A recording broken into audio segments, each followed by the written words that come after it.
Le Graal, la lumière divine, la mission sacrée. 16h-18h sur Europe 1. Historiquement vôtre. The successor to the kings and queens of history. Picasso, s'il avait des cheveux, c'est certain qu'aujourd'hui il porterait un chignon comme des femmes. C'est ici mon palais, César. Tous les appartements y sont donc à ma disposition. Stéphane Bern. Et je ne suis évidemment pas seul. Ils sont trois, ils sont avec moi. Jean-Luc Lemoyne, David Castello-Lopez et notre médecin légiste de l'histoire, Philippe Charlier.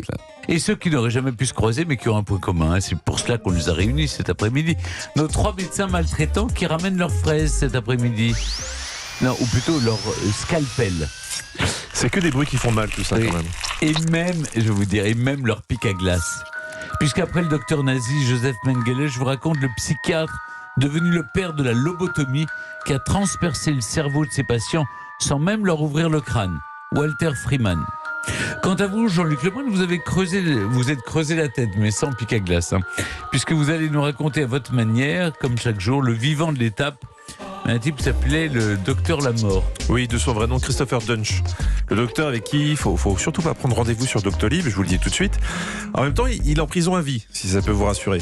Je vous raconte l'horrible histoire de ce chirurgien meurtrier qui a notamment inspiré une série télé. Ce sera juste avant 17h30. Et dans la dernière partie de l'émission, vous retrouverez aussi deux êtres qui dissèquent eux aussi, mais ils en ont l'autorisation. Philippe Charlier, dans Mes aïeux, quelle époque, vous nous ramenez aujourd'hui en 1800, une époque où on s'est attaqué à un général français pendant la campagne d'Égypte et attaqué aussi à son assassin qui a connu un terrible supplice, non ? Oui, il a passé une mauvaise journée, on peut le dire, ça s'est mal terminé, mais surtout on ne s'attaque pas impunément à un général comme Kléber sur les terres égyptiennes. Donc vous verrez comment l'armée française a appliqué un service un peu atypique, un sévice, je dis service, un sévice. On était toujours prêts à rendre service. Et David Castello-Lopez, vous nous racontez les origines de l'oreiller. L'oreiller, oui. De l'oreiller, oui. Oui, qui a eu la première idée de mettre quelque chose sous la tête pour alors malheureusement, pour c'est pas aussi identifié que cela. Oui. Hein, c'est-à-dire ça se perd un petit peu dans la nuit des temps. Mais je vais vous raconter en tout cas ce que je sais, ce que je peux vous dire sur les origines de l'oreiller. Rendez-vous donc en fin d'émission. Mais pour le rester bien avec nous, je vous raconte notre deuxième médecin maltraitant du jour, le psychiatre Walter Freeman. Europe 1. 16h-18h. Historiquement vôtre. On en parle. Diminuer l'utilisation d'antibiotiques sur les animaux, on en parle avec Emmanuelle Soubéran, directrice générale adjointe de l'alimentation au ministère en charge de l'agriculture. Bonjour. Bonjour. Alors pourquoi limiter l'utilisation des antibiotiques chez les animaux ? Eh bien, l'objectif, c'est d'éviter l'antibiorésistance, c'est-à-dire que les bactéries ne deviennent résistantes aux antibiotiques. Et c'est une réelle pandémie silencieuse. Nous avons donc lancé, il y a 10 ans, le plan Éco-Antibio. Grâce à l'engagement des vétérinaires, des éleveurs, des propriétaires d'animaux de compagnie, de la recherche, on a diminué de 47% l'exposition des animaux aux antibiotiques. Et préserver la santé des animaux, c'est aussi tous nous préserver. Très encourageant, merci. Pour en savoir plus, rendez-vous sur agriculture.gouv.fr/écoantibio.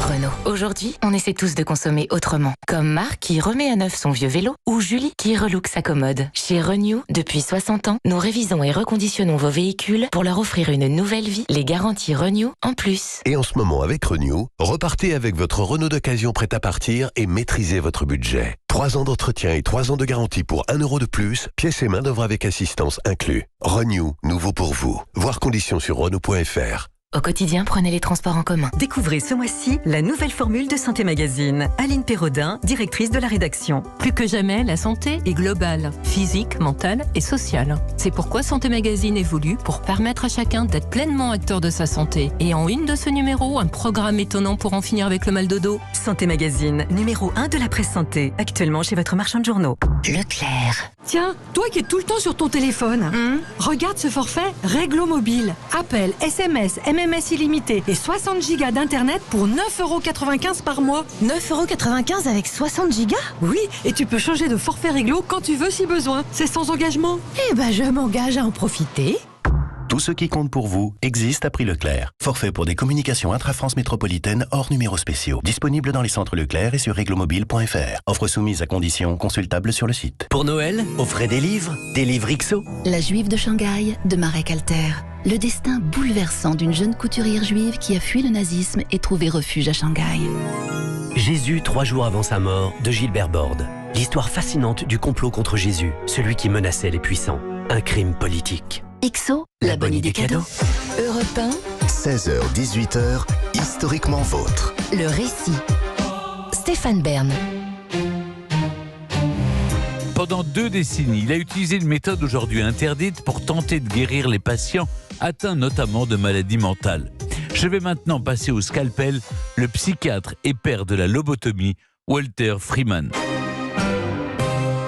Nous sommes le 17 janvier 1946. Walter Freeman a alors 51 ans et exerce la psychiatrie depuis plus de 20 ans. Mais ce jour-là, c'est une première pour lui. Il va tester sur une patiente un procédé sur lequel il travaille depuis de nombreuses années. Sa lobotomie transorbitale. En clair, il va introduire sous sa paupière un pic à glace, l'enfoncer à l'aide d'un marteau jusque dans le lobe frontal et ainsi sectionner des connexions neuronales. Son cobaye s'appelle Sally Helen Ionesco. Cette mère de famille de 29 ans, dépressive, a régulièrement des pensées suicidaires. Le psychiatre pense qu'en s'attaquant à une certaine partie du cerveau, le lobe frontal donc, il a de grandes chances d'éliminer ses pulsions dangereuses pour elle et très inquiétantes pour sa famille. En 1946, les anesthésiants ne sont pas encore répandus et le docteur Freeman, comme nombre de ses confrères, a recours aux électrochocs pour endormir Sally Helen. Plus tard, la fille de cette patiente évoquera cette opération très controversée. C'était une décision difficile à prendre. Pour moi, c'était une bonne chose. Je pense que pour maman, c'était une bonne chose. Et je pense que la lobotomie qui lui a été faite était une très bonne chose. Bien sûr, maintenant, ils ont des médicaments pour cela, donc tout cela est discutable. Mais ils n'avaient rien à l'époque et personne ne proposait quoi que ce soit. Si Walter Freeman a proposé cette méthode radicale, il a toujours suscité doutes et interrogations. Cette opération, par exemple, qui n'a pas pris plus d'1 quart d'heure, n'a pas été réalisée dans le bloc opératoire aseptisé d'un hôpital avec tout le matériel nécessaire en cas de complications. Non, Sally Helen s'est faite lobotomiser dans le bureau personnel du psychiatre et elle en est repartie en taxi. Comme elle, ils ont été pas moins de 3500 hommes, femmes et même enfants à passer sous le bistouri, ou plutôt sous le pic à glace de ce médecin obnubilé par la guérison des maladies mentales, au risque de faire courir à ses patients de graves dangers. Walter Jackson Freeman naît à Philadelphie, en Pennsylvanie, le 14 novembre 1895. Dans la famille Freeman, la médecine se transmet presque de père en fils.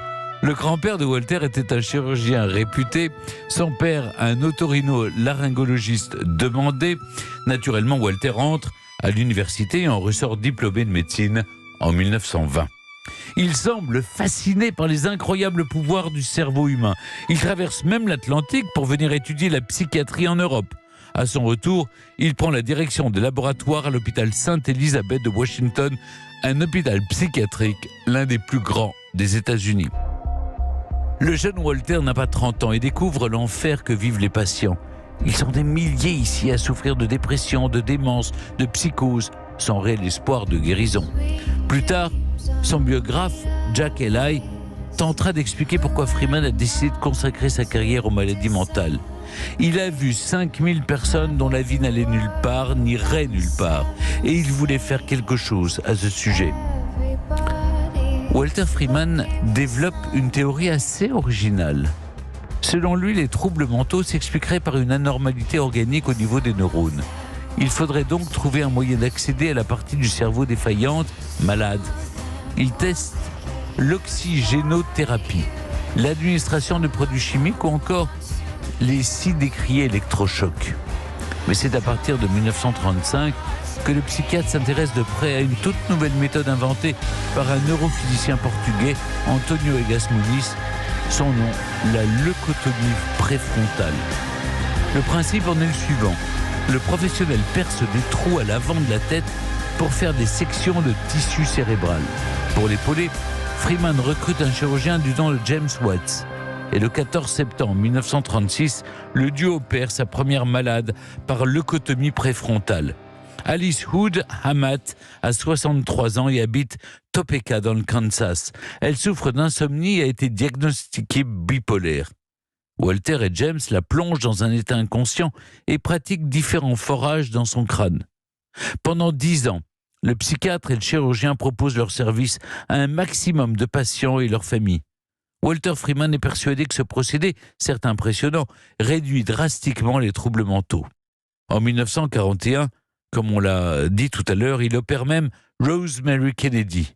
À 23 ans, la sœur du futur président américain souffrirait d'un léger retard mental et de troubles de l'humeur.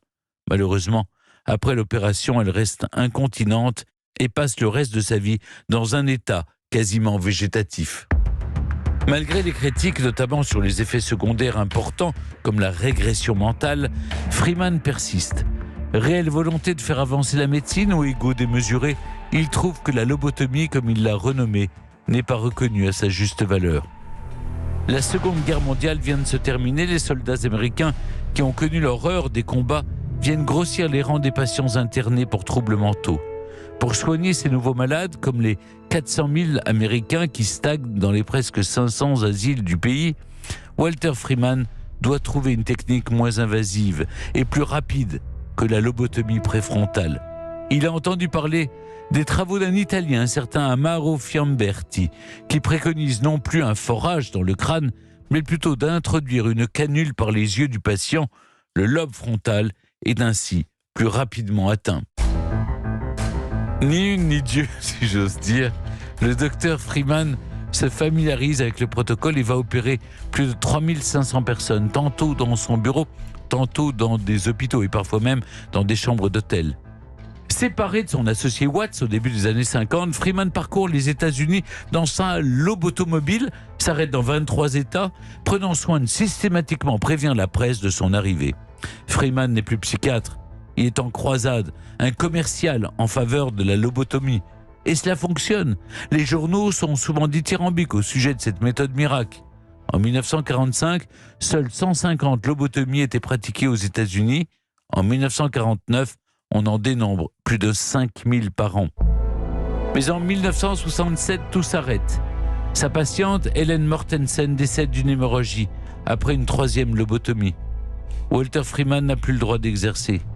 Il consacre le reste de son existence à interroger ses patients sur leur vie après avoir été lobotomisés.